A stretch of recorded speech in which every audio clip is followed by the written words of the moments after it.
RIP, that means rest in peace, SmackDown Live, which came into this world in July 2016. When that did happen, Dean Ambrose was going to be our star of the brand, Mauro Ranallo was freshening things up on commentary, and Shane McMahon was our commissioner. But as of this week, that is done, that is over, that is dead. SmackDown Live goes into the grave, and out of the ashes comes Friday Night SmackDown, which moves from the USA Network to Fox. You know all of this, it's been talked about for the last 744 years. I think I know a T-Rex that is younger than all of that. But all that is now over. SmackDown Live is in the grave, and out of the ashes comes Friday Night SmackDown as the blue brand goes from Tuesdays to Fridays. But as we have been up in those downs on Wednesdays for so damn long, I thought it was only right to say goodbye properly, and that's by upping those downs for this 3-year period. I'm gonna miss you, pal. Let's up those downs.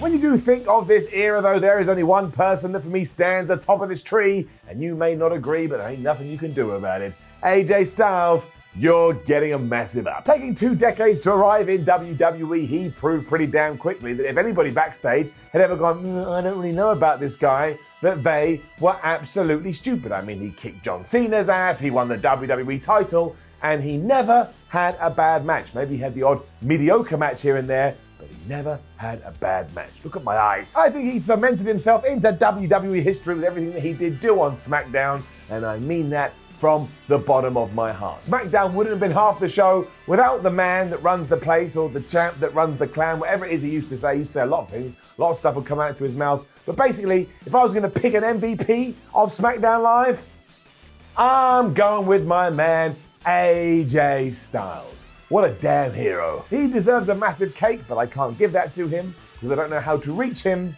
So instead, he's getting that up. Following on from that too, although this one is tinged with a little bit more sadness, SmackDown Live also gave me Rusev Day, and you know how I feel about Rusev and how I feel about Rusev Day. And sure, WWE should have done more with this, but I still appreciated it while it lasted.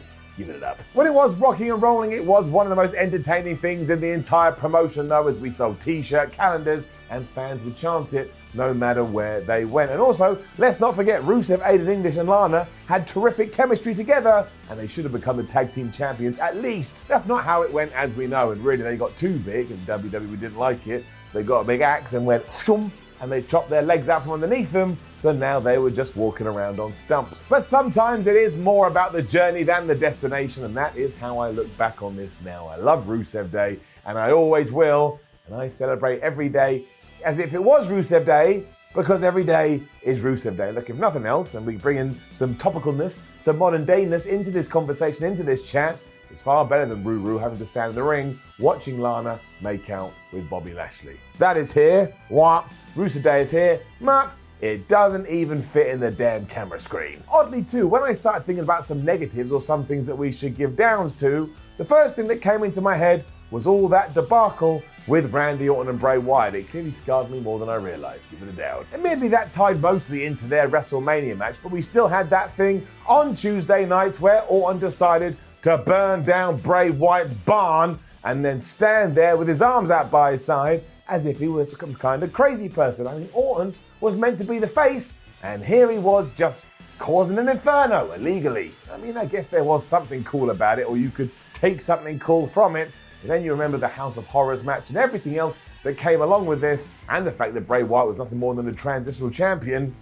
And I don't think we can give a lot of love to it these days. It was all just too much, and we went too far with the spooky nonsense. And that means a lot coming from me, because I love spooky nonsense. Undertaker, Kane coming out with their lights and their lightning from their hands, which they don't use in matches, which never makes sense. I was all about that, and yet here we found a way to cross the line. At no point did we come back across the line, and that's why when we did get to the aforementioned WrestleMania match, we had sperm on entranceways, and we had an overhead projector serving as like near falls.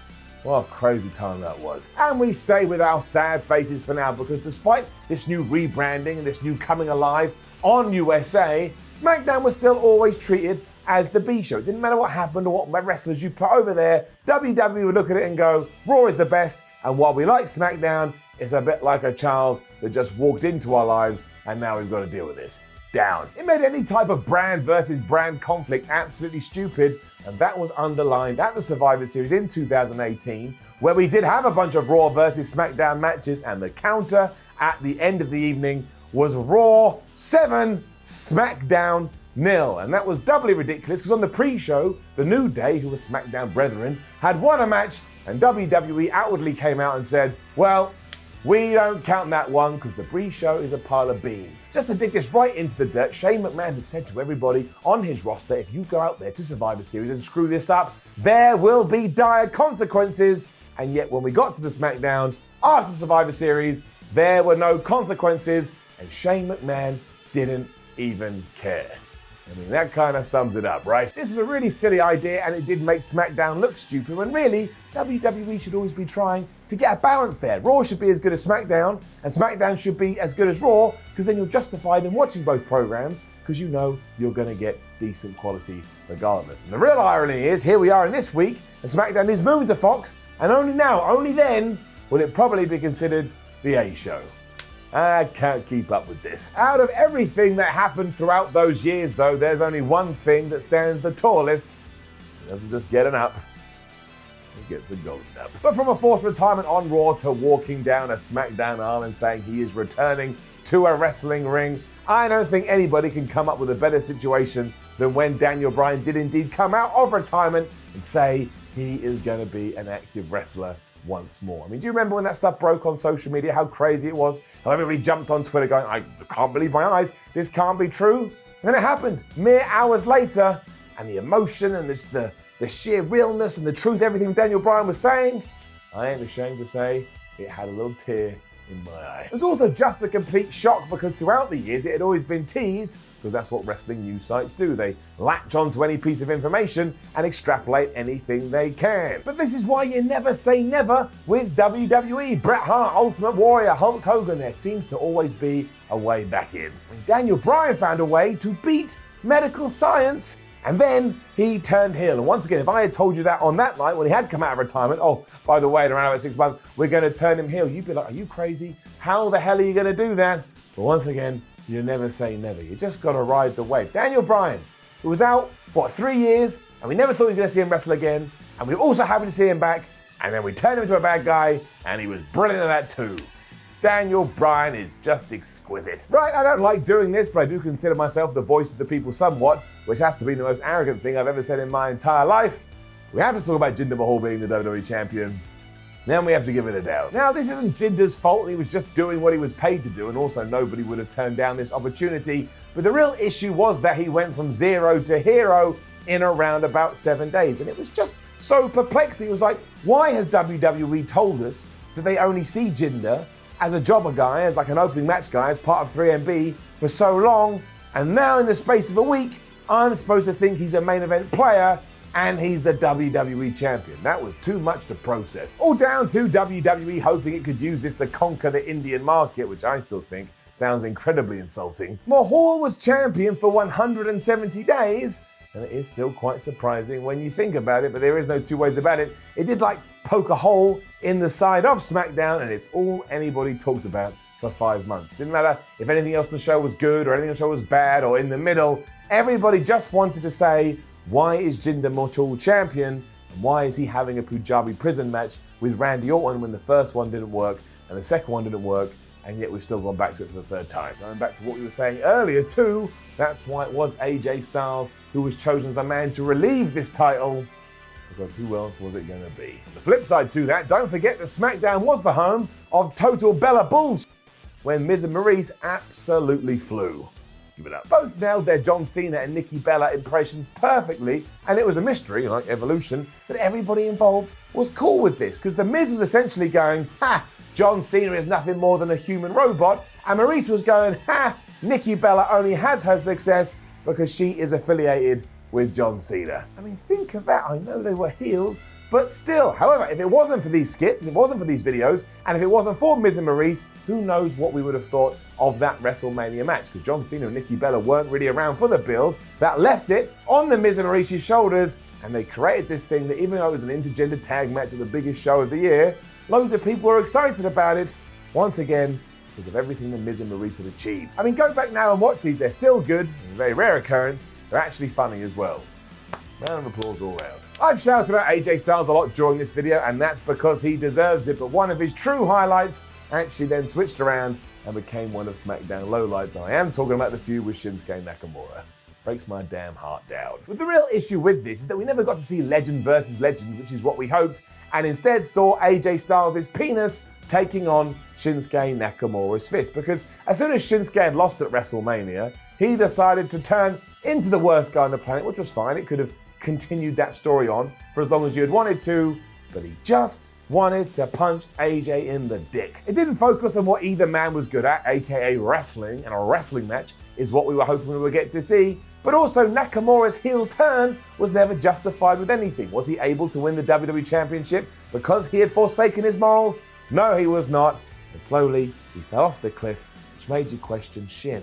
Why did he do this to begin with? It was a real shame because he was the winner of that year's Royal Rumble, and the King of Strong Style has never really had a moment in the sun since. And that doesn't matter because everyone keeps telling me that he's really happy, and that is all I care about. But still, I would like to have seen a bigger push for Shinsuke, and in this period, that's when we should have pushed him on SmackDown, and we didn't. And I throw this in there in almost support of Baron Corbin because I think everybody's forgotten about it now, but it was SmackDown that kind of punched him in the face and meant he had to pick himself back up. Down. Having all his momentum taken away from him for no reason at all, the summer in 2017 was a tough time for Baron Corbin because he was given everything and then somebody backstage decided, no, I don't think you deserve everything, Baron Corbin, so they stole it back. He was the Money in the Bank winner and he had a match at SummerSlam with John Cena before, like a flub, he went out there and lost it all because he did try to cash in on Jinder Mahal, and after John had beaten him lifeless, Jinder rolled him up, Mahal was still your champion, and Baron Corbin was there with his tail between his legs. He then went on to slams and got beaten by Cena as if he was nothing. It was quite the 1-2 blow. It really took until his King of the Ring victory that we moved past all of this, and was likely why everybody hated him at the latter end of 2018 when he was on Raw too much. I mean, that was overexposure, but I think in the back of our brains, we were also like, that's Baron Corbin, the man who had it all, and then flushed it down the toilet. And while WWE got really upset by this, it may have been their own doing. Another obvious one, but Becky Lynch was of course reborn and revitalized on SmackDown Live, and she's getting it up. A beloved babyface on SmackDown since the 2016 draft. Everybody that owned a pair of socks just wanted to see her do well. WWE kind of felt the same, but instead they wanted to team her with Naomi. And if you're a long-time watcher of Ups and Downs, you'll remember the tag team known as Lunch and Napkin. I ain't gonna get into that now, it's out there. This all grew into that failed heel turn in 2018, but once that had died, it turned into something so much bigger. After whooping Charlotte Flair's ass at SummerSlam in 2018, she redubbed herself the Man and became the hottest thing in all of WWE. She was great, and from that moment, it was all just so well done. She wasn't used too much on TV. She kept her fire alive on Twitter by roasting absolutely everybody. And when it was announced that she was going to be in the WrestleMania 35 main event, no one begrudged her of this because she had earned it. Doubly so, and she managed to win both belts. All of this sparked into life on SmackDown, and the perfect example of that is when she led the Blue Brand to take on Ronda Rousey's Raw. The same night she got punched in the face by Nia Jax, but all of it came together. Right now, Becky Lynch is one of the best characters in all of wrestling. Similarly, we have to give praise to Kofi Kingston and his transformation throughout SmackDown Live. Give it up. A run that was never meant to be, but happened anyway. Kofi Mania was one of those things that every fan latched onto, especially when it became clear he may win the title at WrestleMania, and all of a sudden we were like, oh wait, out of everybody on the roster, Kofi Kingston actually deserves that more than anybody. Make this happen. Who cares that it wasn't plan A, it was enough to be plan B, and when it was all finished and it was all said and done, it was a real moment that I imagine a lot of us will remember forever. This carried on over to Tuesdays too, where Kofi would stand tall as a good guy champion and knock down everybody that came into his face.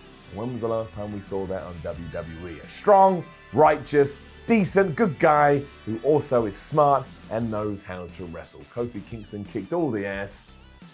I will miss it. And finally, talking smack. Nothing else needs to be said. If you know, you know. If you don't know, you don't know. And it's best you don't go and figure out because you'll get sad. But talking smack, I will always love you. up. And that's that. I know there's loads more we haven't touched upon, but that's what the comments are for below. Anything that you loved or hated about SmackDown Live from July 2016 to October 2019, make sure you give it a shout out. I don't know if we do overall ups and downs on these ones, but if we do, it would of course get an up. I would never take 3 years of content and give it a down. Just not that type of person. Now, don't forget to leave a comment below. Again, like I say, what's your best moments? What's your worst moments? What moments kind of fit in the middle when we're talking about SmackDown Live? Like, share, and subscribe. Head over to WhatCulture.com, read yourself some articles, follow WhatCulture on Twitter, WhatCulture WWE. Watch more videos here on WhatCulture Wrestling. My name is Simon from WhatCulture, and I'll remind you of the schedule one last time. And that way, if we do get to next Wednesday and you're confused, it's not my fault. It's yours. Tuesday, 2 p.m. BST, Raw ups and downs. Thursday, 2 p.m. BST, AEW Dynamite ups and downs. And Saturday, at some point, I don't even know, SmackDown, Friday night SmackDown, ups and downs. And of course, on Thursdays, you'll also get a dose of NXT ups and downs, but it ain't done by me. We're living in crazy worlds. I'll see you soon.